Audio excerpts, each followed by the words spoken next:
Hi, this is David from YourPST Studios, and today I'm going to show you how to make yet another great program using ChatGPT, Visual Studio, and WPF. Let's get started. So as you can see, I have a blank WPF window project already started up. And to get started, I'm going to drag an image from the common WPF controls onto my screen. I'm going to expand it to the size of the screen, and I'm going to rename it image_show. Now, with that, I will go over to ChatGPT and type in exactly what I want.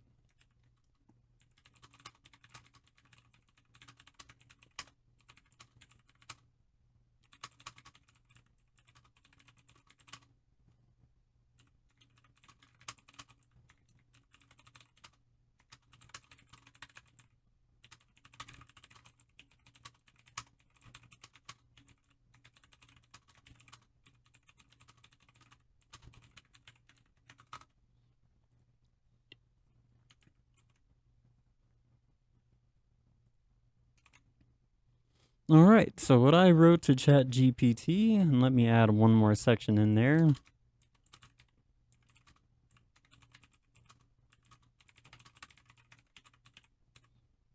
All right, so I wrote, I want to make a slideshow in WPF that will go to a specific folder and show all the pictures in that folder, switching between them every 2 seconds. My image object is named image_show. My current code is below.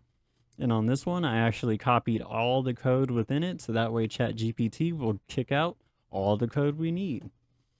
And to go ahead and specify the folder that we're going to be using, I'm going to go find that, which will be the following. And I'm going to add that into ChatGPT as well. The folder.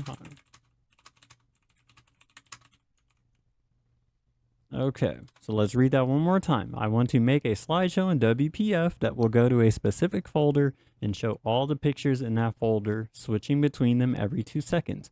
My image object is named image_show. The folder I wanted to read from is C, users, PST admin, pictures, inspiration. My current code is below, which is the current code in our project. So let's submit and see what ChatGPT is going to come up with.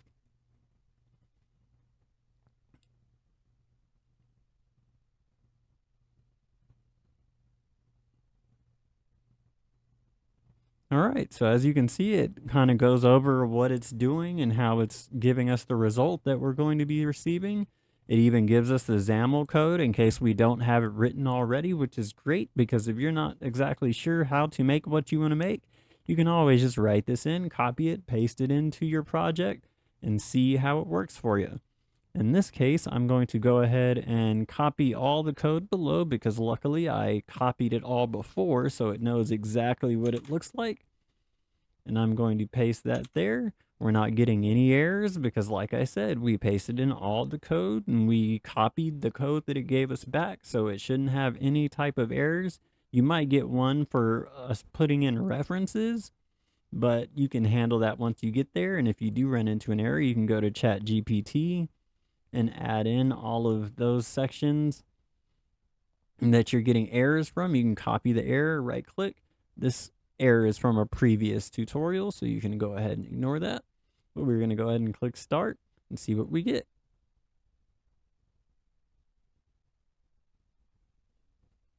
Wow, look at that. That's amazing. Not quite 2 seconds, but we are very close to it. And it goes through my whole folder, showing all of the things that I have inside of there. I make a bunch of websites. This is a construction website I was working on. But that is it. You have a working, functional slideshow.